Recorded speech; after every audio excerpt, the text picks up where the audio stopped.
You be careful who you go with and fall in love with. Be sure that he or she is God-fearing and loves Christ. The Scripture says, be not unequally yoked together. How many of you have tried it and failed? There must be a spiritual oneness. There are three people that make up a marriage: the husband, the wife, and God.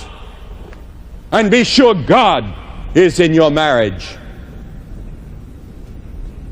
You see, so many are marrying someone with whom they have a very little chance of having a successful marriage. 17 magazine made a survey some time ago of young men, and they asked the young men many questions, and one of the questions was, what do you want your girlfriend to have on the first date? And the number one answer was a good figure.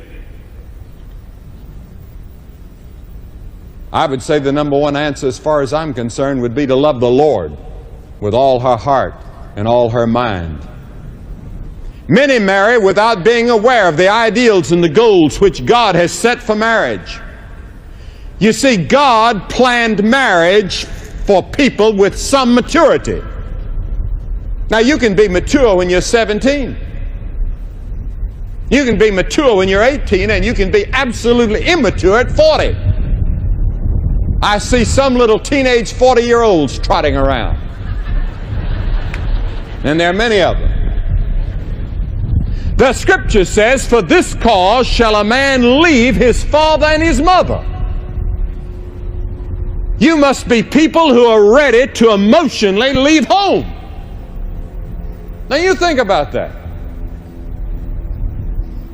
We're always to love our parents. I don't care where you go to the ends of the earth. You're to love your parents. You're to confer with your parents. You're to honor your parents.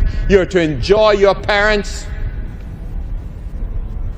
But when you get married, you must realize that you can never again depend on them as you did when you were little children. Many parents ruin the marriage of their children by refusing to turn them loose. Learn when to turn them loose. For this cause shall a man leave, and his wife must be first. The husband must be first, while still honoring and loving and seeking the advice and the counsel of the parents. And the parents must learn how to turn loose. And when you turn them loose, I'm going to tell you something. When you turn them loose, they'll come back to you closer than ever as adults. And you'll enjoy them as much as you ever did